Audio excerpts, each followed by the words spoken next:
So just to get into the questions we're going to be talking about today in our discussion about reproductive rights and reproductive justice, the first question will be, what is your individual understanding of reproductive rights and reproductive justice? Followed by, what is your understanding of the role cisgender males play in terms of reproductive justice? And then finally, do you feel there are topics that get left out in conversations about reproductive rights and reproductive justice? And if so, what topics are they? So just with that being said, we'll just introduce the first question. What is your own individual understanding of reproductive rights and reproductive justice?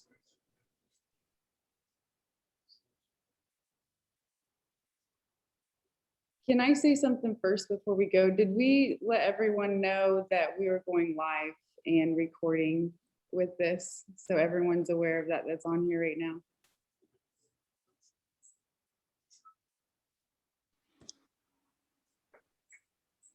Well, we are live and we are recording it, so. I had a notice come up and inform me, and I agreed to it.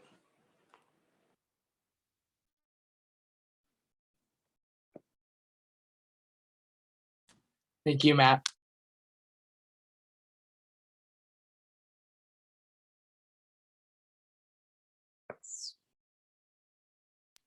So I can start. My understanding of reproductive rights and reproductive justice, I do not know a lot, and I don't want to pretend like I'm an expert about any of this. I do know that this year there's over 600, anti-abortion laws that are happening and being put in place all over the United States. I know that what's been happening at the border, at the southern border with the detention centers and ICE, that the women that are experiencing or getting abortions are, there's a language barrier, and they are getting sterilized instead. And my experience with reproductive rights, I'm a lesbian. I've never really thought about it in a way for myself, but for friends and family, for that to be accessible and important.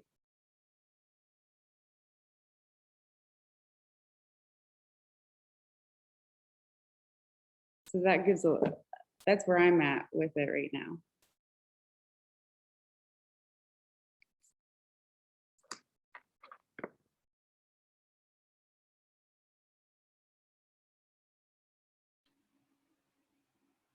Thank you for sharing that, Amber. I feel like as a woman, we are often treated like second-class citizens to men, and we don't have a lot of the same voices that men do. We don't have that voice out there. And I feel like it's way easier for men to have access to reproductive rights. I'm experiencing this currently right now with my husband. He's going to get a vasectomy, and he just walked into the doctor and said, "Hey, I want to do it." And they were like, "Okay, here you go."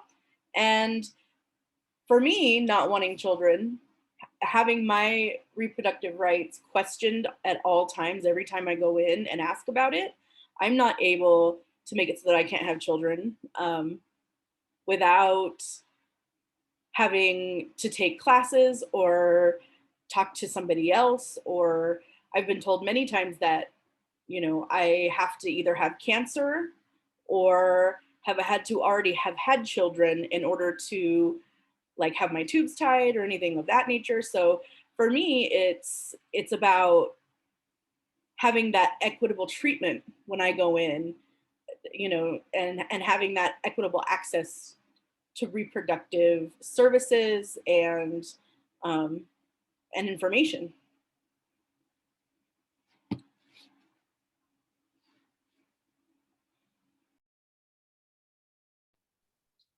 I'd like to make a distinction. I agree with what Hollie said, but the process to get that procedure for a male, I experienced questionnaires and interviewed by a few different people. It wasn't just like I walked in and got it done that afternoon or something.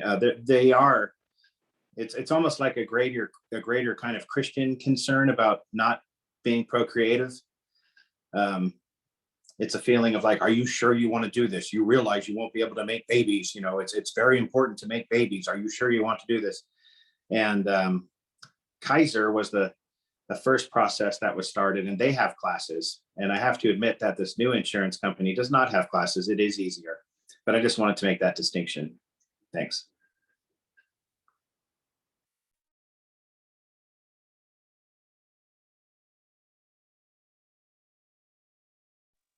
And for those of you who don't know, I'm Hollie's friend, and I'm also her husband. Thanks, Boo. Thank you, Matt. Thank you. I think that brings up just a really good point too when we talk about reproductive justice and what that means as a term different than just rights, but it's also that control over that right to your body. So I think it goes more with some of the other questions later on, but I think it's really important as we look at reproductive justice and reproductive rights to see really how heavily that weighs on just procreation and not really much else.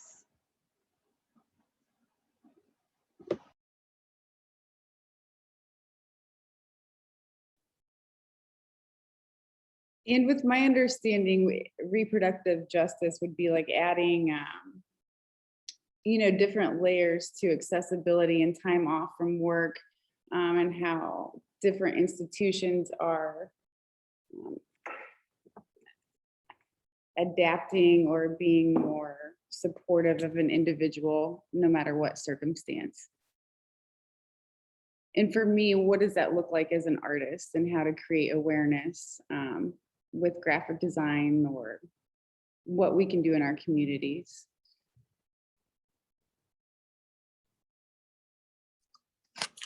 I won't lie. For me, my knowledge on reproductive justice and reproductive rights is really like slim, because as someone assigned male at birth, I don't really have to think about it that much. A lot of things are kind of just handed to males in our society.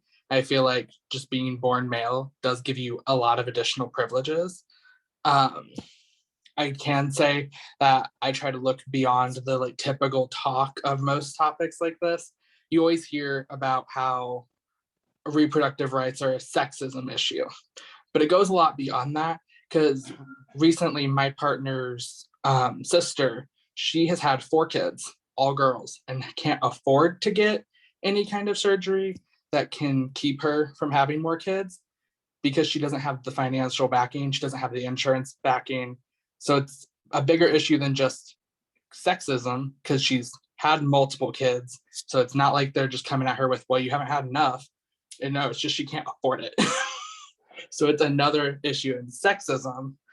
So exploring the other routes, such as her husband getting a vasectomy, which is a cheaper alternative, but then he has to be able to take the time off. So it's a bigger issue than most people let people think.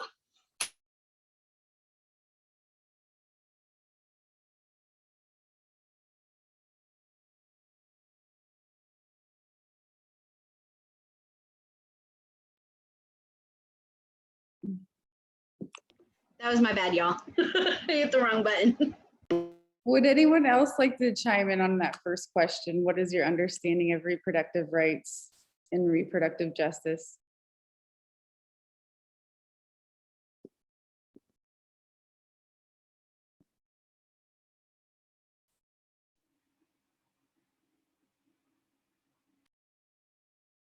Okay, no.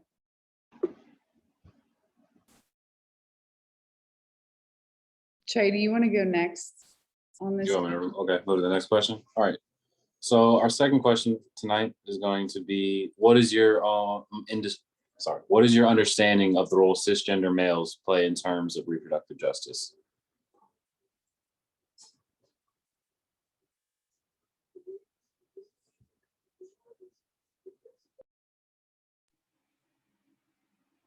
I feel like this question is like hot topic, you know, the hot topic part of it. I feel like cisgender males play a significant role. I feel like they are, it's half and half. There's women and there's men. And, you know, I feel like men don't, in terms of like laws and reproductive rights, they don't have as much responsibility as women do. So for me, that's like the biggest, like, it's just huge to me. That's all I can think about when it comes to cisgender males and reproductive justice, is they just don't have as much responsibility as we do. Yeah, so for anybody who didn't get a chance to click on the definition link, a cisgender male is somebody who was assigned male at birth. And they are male now as well. Matt, I probably could have explained that a lot better, but their biological sex matches their gender. So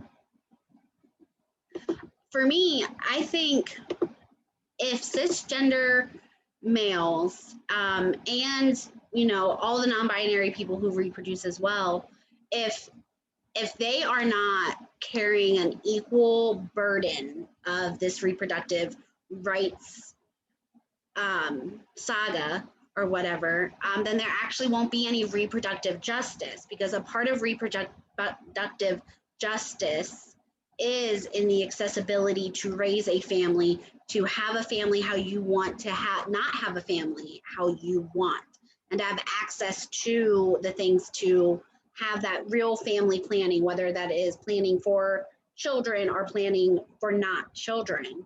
And so if cisgender males are not playing an active role, then we're not getting that justice piece, because then people who have uteruses are still carrying a lot of that burden of raising the family. Same thing with that mental load of carrying children. Like, there has to be the cisgender male being engaged in these conversations, because then there's just not going to be any kind of justice. We're not going to be able to raise and have families in a cost-effective manner if we don't get cisgender men on board to vote in a way that allows us to have time off, have pay, have access to the medical things. It's everybody's issue, the justice piece. What Claire is kind of hitting on is it really just comes down to allyship. So even if a problem doesn't affect you as a particular person, that doesn't mean you can ignore the problem. It doesn't mean it's not a problem. What it means is that you don't have to face it. So you have to use your privilege and power that you have as a person who doesn't have that problem to help people who are currently facing it. Because if you're not seeing the problem, your stake in the game is a lot lower. So the people are going to listen to you when you're like, I'm complaining about this issue that doesn't affect me, but affects people I care about.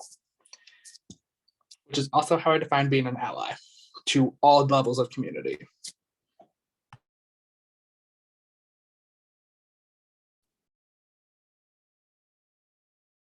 Thank you. I think that's a huge part of being empathetic, right?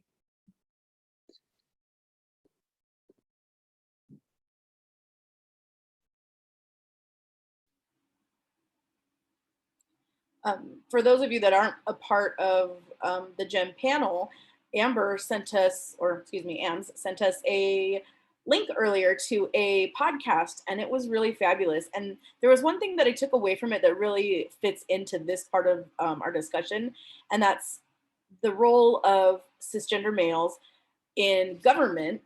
And those cisgender males, I would say yes, but also females in government who are making laws about female reproductive rights. and how difficult it is when they're like, you know, Matthew and Claire said, bringing men into the conversation doesn't happen often. So what we need to do is bring them into the conversation and make more laws that affect both parties, not just women's bodies, not just talking about what women's responsibilities are. And talking the podcast talked about abortion also, and pro-life versus being pro-choice, and how those two intersect. And it was very interesting to hear that as long as we're making laws for, you know, for and about abortion, we're not for abortion. We also need to maybe possibly think about making laws for more social services and more social awareness about these topics, because if you want to have if you want reproductive justice, you're going to have to address all of the issues, not just some of the issues, like just making it about abortion. You're going to have to worry about social programs and helping everybody in communities, not just unborn babies. So thank you, Amber, for that. It was so awesome to listen to. You're welcome. It was very activating. It was the podcast called The Argument, Why the Anti-Abortion Side Will Lose Even If It Wins.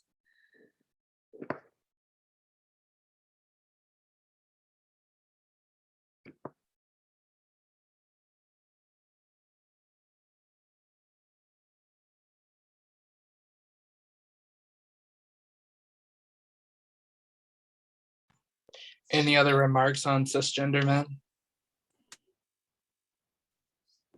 I have a lot of remarks, but none related to reproductive justice.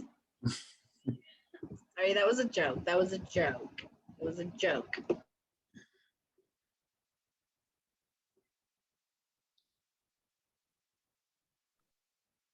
Okay, if no one has anything, then we can move on to the last question, which will be, do you feel there are topics that get left out in conversations about reproductive rights and reproductive justice?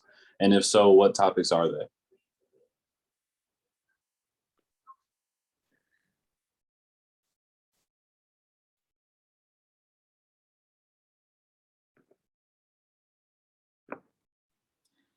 Guys, I'm hot and heavy on this issue. I have a lot. I feel like I have, like, in my brain, there are swirling so many things, you know. But I feel like something that does get left out of this topic relates to what I said in the last question, which is, what about not just being pro-life in terms of abortion, but pro-life in general? So if you're talking about reproductive rights and you want to ban abortions, you want to make it harder for women to get access to the things that they need in terms of healthcare and reproduction, what about instead making laws that address the other issues? So what about children who are facing food insecurity, or, you know, that are facing homelessness, or that have a ton of other hard situations? You're not really, like, in reproductive rights and reproductive justice, you're not really talking about those issues, the issues that come after you have a baby. They want to focus really on just a woman's body and the unborn fetus. They don't want to talk about anything that comes after that in terms of people in survival. So that, to me, I think needs to go into this conversation as well. So that's just my opinion. Thank you, Hollie. I really do feel for that issue, because it's something that, like, I always turn to when people are like, well, we should get rid of abortion. And I'm like, well, then we have to fund all these other things. But for me, I think one of the things that people forget often is that we actively have women in prison for things such as miscarriages. And as states change reproductive laws, for example, Ohio was trying to do a 6-week ban, so nothing after 6 weeks. That means if you have a miscarriage at, say, 8 weeks, which is common in the first trimester,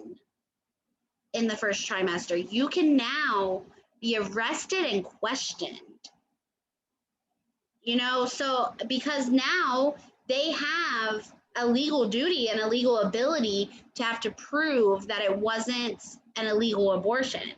So any woman experiencing, or any person with a uterus experiencing a miscarriage, can now be questioned by police. And I think that really goes back to that reproductive justice, because I guarantee you it's not going to be the women that look like me that get taken down to the police station after a miscarriage.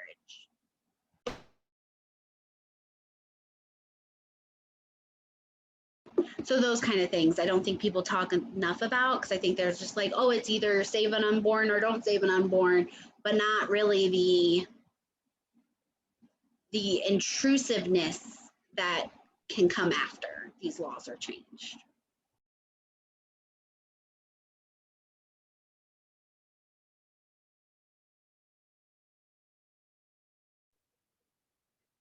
I guess one thing that I just kind of thought of is just the way children, I guess, aren't really, it's not a topic children really think about is reproductive justice, but we don't really educate our children about all the services other than abortions that like places like Planned Parenthood do. So all you really grow up thinking is that Planned Parenthood is for abortions, but when you get old enough, you learn that they do so much more for the community. And I think that's kind of an issue we don't really talk about, is just the miseducation of children who really could possibly benefit from those services. You don't really think about that much.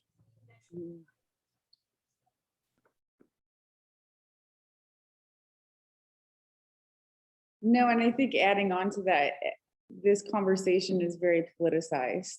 So bringing that into the classrooms is looked at as a political topic, whether you're Republican, Democrat, liberal, or whatnot. And I think you're totally right, Trey. We need to have the accessibility to these resources at a younger age. I know that I didn't know that. And I know a lot of people that I had went to school with did not know that, especially coming from small towns like around here.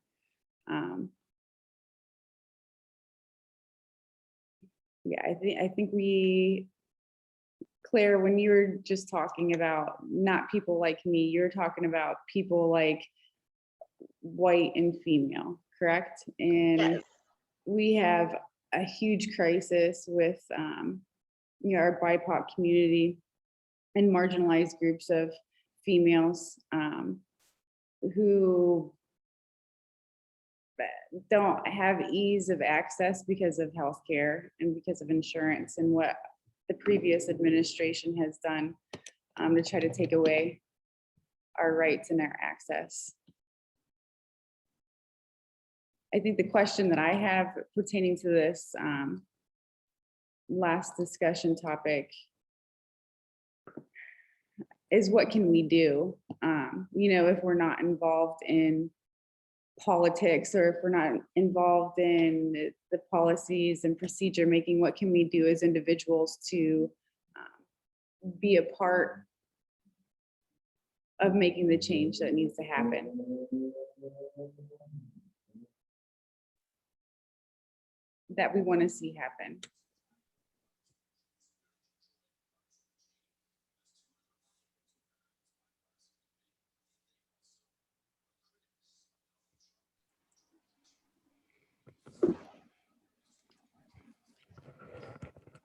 Part of this comes down to what is society responsible for, and what are we as individuals and family members and heads of families responsible for. Everything can't be taught in the school system. It's just not feasible. And if we dodge those responsibilities at home, then it's the children that suffer. There's always going to be an issue between rights, access to rights, and justice. Because, as it's said on the humorous side, if you go somewhere looking for justice, all you're going to find is just us. And it doesn't matter what group you are in with respect to that. So I think that ends up being the critical question. What are we going to take responsible for in our homes and bring forth? I agree with what you said, Trey, about Planned Parenthood. Everybody thinks of it as just a place for getting abortions, and that's the political aspect of it. But if you actually utilize their services, you come to find out that they do offer more. And it's incumbent upon us to make, to help, to inform the people that need that understanding, to help them to get that understanding.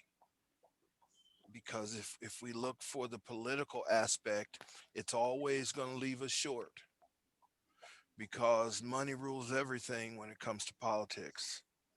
And the people that have money are able to get the services and the understandings and the justice that they seek. But it's the underprivileged that always end up being short sheeted or short served. So that's a broad perspective of looking at it. And I don't, other than doing what you can do, you do at home. As I told you guys earlier, I have been on my two of my children to get their vaccine.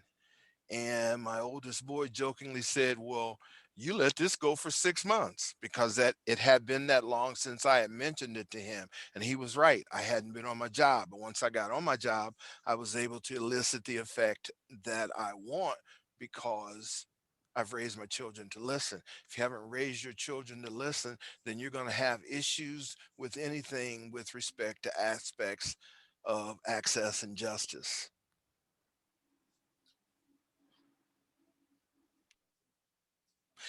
This, I stay in the background. Now you guys are going to find out why.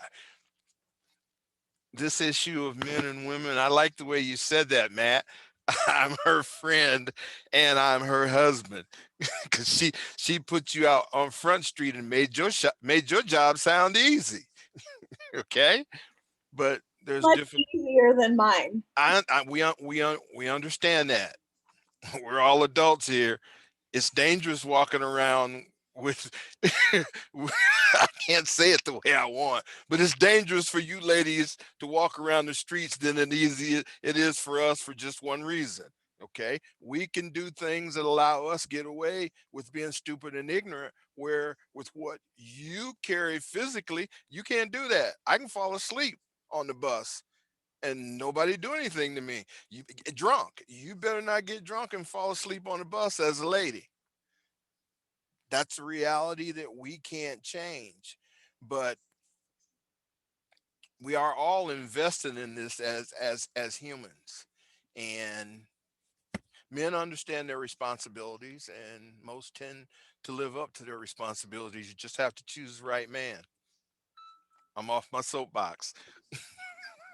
Or we don't have to choose men at all. Or you don't have to choose men at all. I agree. Thank you, Claire. Amber was getting ready to jump on it. I agree. I was. I do think, though, that when it comes to females or people who present as females, there is a different set of standards and a different just different rules we have to play by.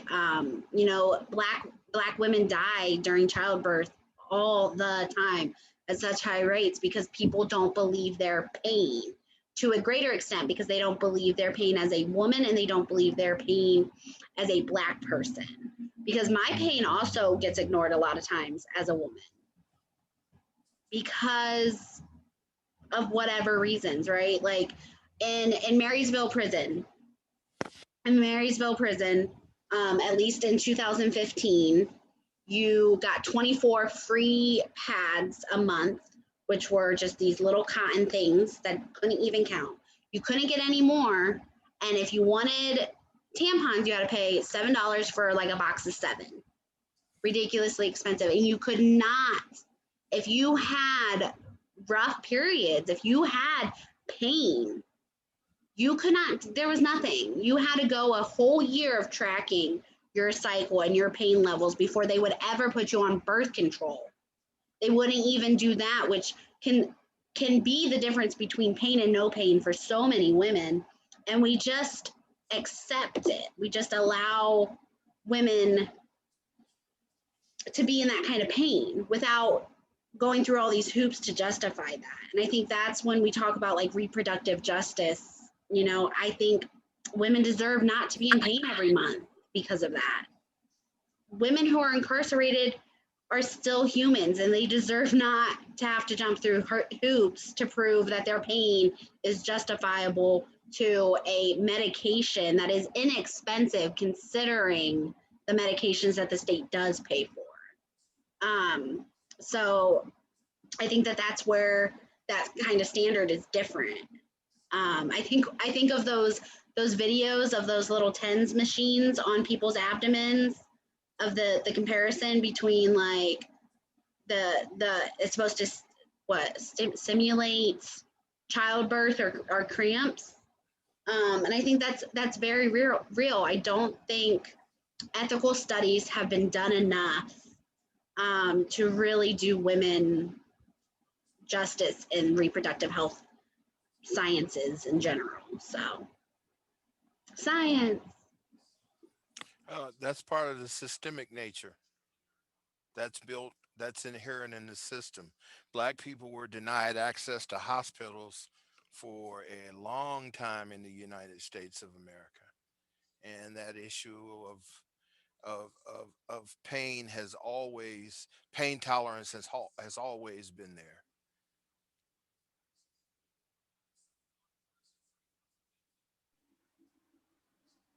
You made a good point though, Claire, and that point can also be related to like girls in high school.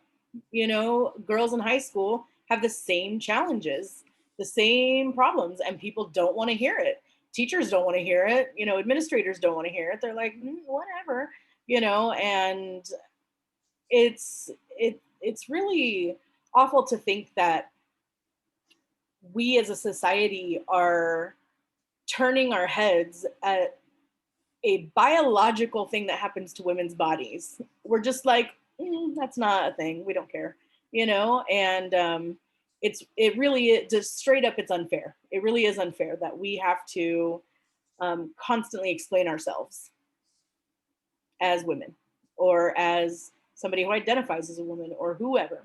I feel like it's really a problem, especially since, you know, I just really have a hard issue with the men versus women part of it, because men do just have it easier. They do.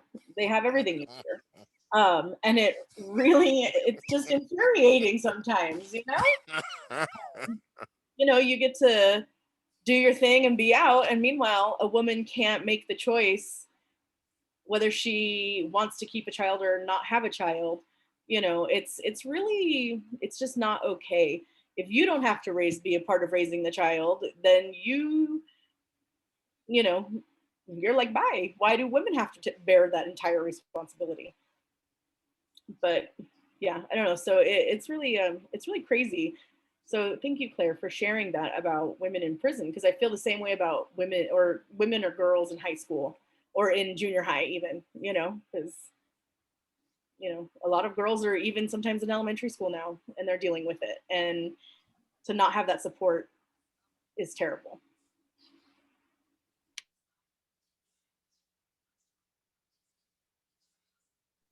Yeah, we didn't even talk about the pink tax.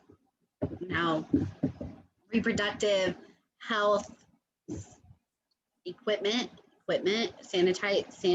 hygienic stuff are taxed as luxury items. So there's that fun times. And it's not cheap. It's not affordable. And in the last 100 years, there have only been 3 products made available to women. So thanks.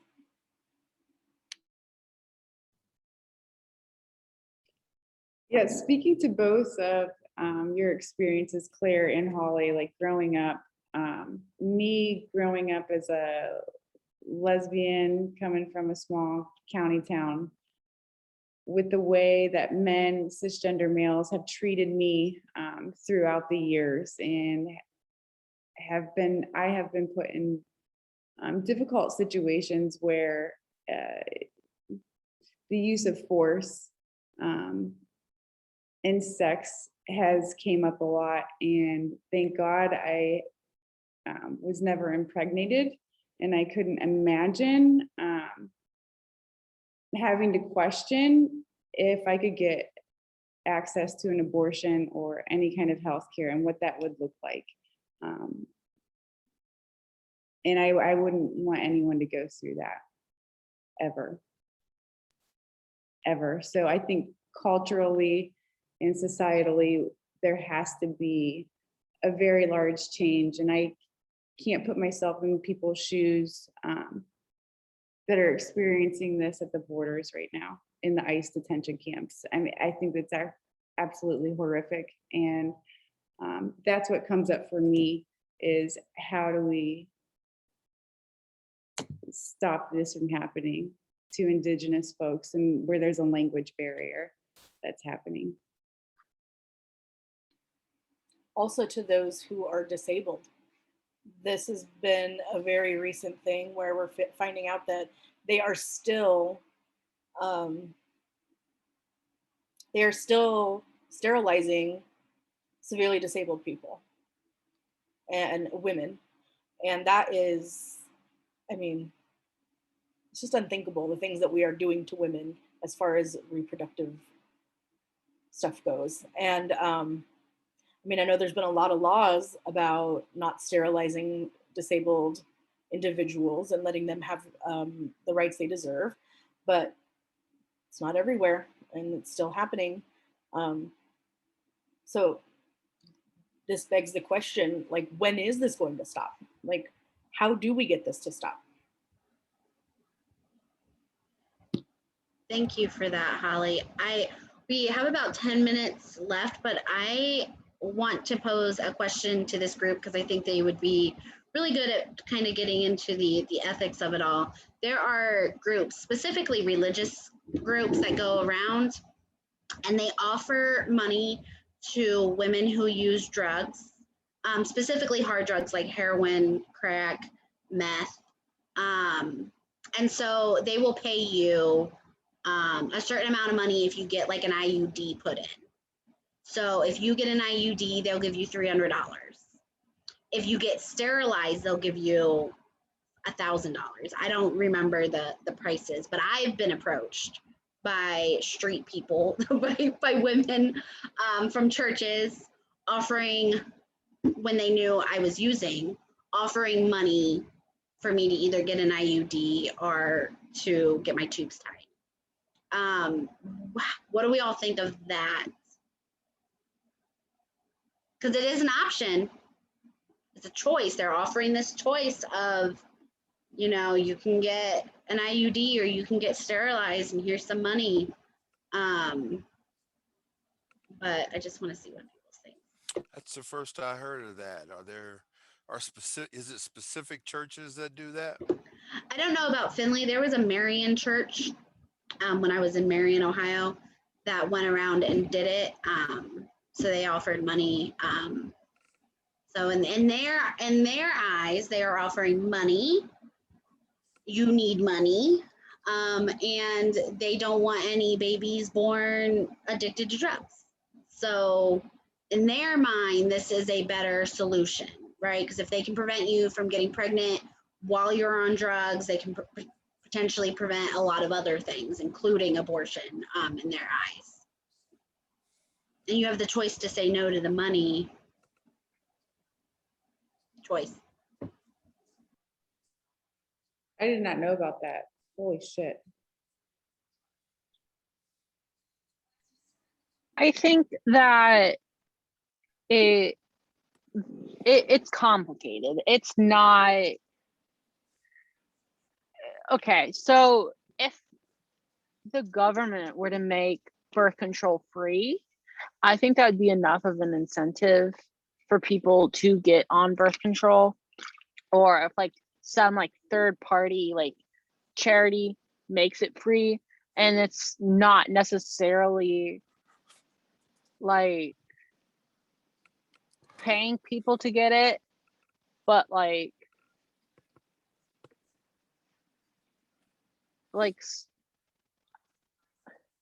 it's really hard to describe. I think that it really just comes down to how you frame it, because if you are doing hard drugs, it's probably not the best idea to bring a child into the world and have to raise it, because that'd be a lot of stress. I think that there's a difference between doing it for the person's sake that has the uterus, for their sake. But I feel like if it is coming from that type of organization like a church, it kind of feels sort of mocking them and like trying to like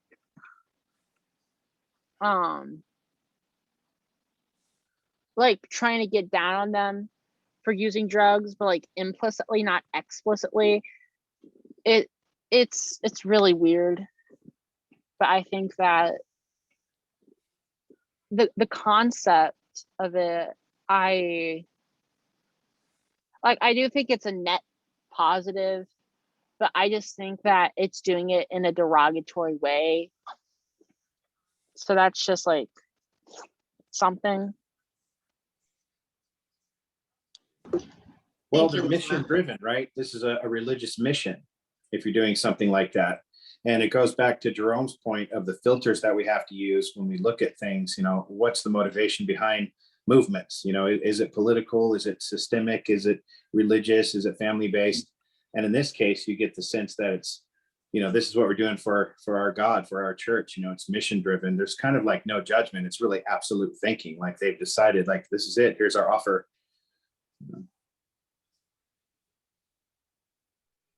And I think that the people in those churches, I think that their intentions are most likely pure. They think that they're doing a net positive, but I do believe that it's very possible that some of them are doing it for the wrong reasons and are basically making people who are addicted to drugs' lives harder and saying, or like try to get down on them for it. But so I think that their intentions are pure, but from an outsider's perspective of not having the same perspective of you are saving a child from being born addicted to drugs, it just gives off weird vibes. Yeah, for sure. It's like, hey, would you mind sterilizing yourself? Here's an offer. I mean, yeah, nobody's going to take that light. That's strange, you know. And I think if they were to make it free, like say, okay, like broadly, not necessarily targeted towards people who have uteruses who do use drugs. If they were to say, if churches were to come out and say, okay, we don't care who you are, if you sign this paper, we will pay for your birth control. Like, not necessarily targeted at drug users, but in general, if they were like, okay, if you come to our church, you can pick up free birth control, free condoms. We can give you resources if you choose to keep the child. We can financially help you. We can give them after school care. That would be beneficial, but I do not believe that the context and what they're doing it is good. Thank you, Lola. Angel, you wanted to say something? Yeah, I had a question. If for an IUD, don't you have to maintain those? Like, don't you have to take it out eventually? So the IUD is like a Mirena. So it goes in the uterine device.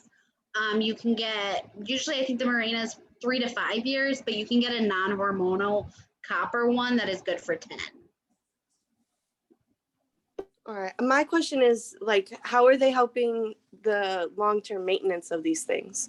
Because I feel like with people who like, you know, use, they can be using for a long time. And if you're still active user, you got an IUD 15 years ago, you don't care, and it could cause harm. Yeah, thank you for bringing that up, because there is a risk to IUDs. There's a risk to all birth control methods. So I'm really glad that we got to have that talk. And Angel, I'm really glad for that line of thinking, the dangers of the actual procedures. It is 6:58. So we will be stopping at 7. Ambz, do you want to kind of close us out and talk about our next discussion coming up? Probably caught Ambz off guard. Sure. No, that's okay. I'm ready for it. I'm just trying to find our image here so I can share it in the chat for our next discussion. Oh, and then there is the survey, or the link survey in the chat before the one I just put in there. Our next discussion is Monday, September 27th, 6 p.m. to 7 p.m. And our topic is suicide prevention and awareness. As September is Mental Health Awareness Month.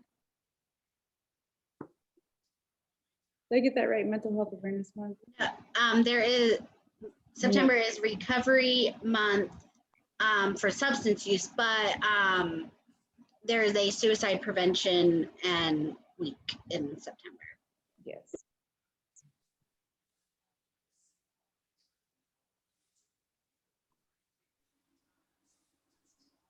Okay, well, thank you for everyone who showed up tonight. Should we stop recording this?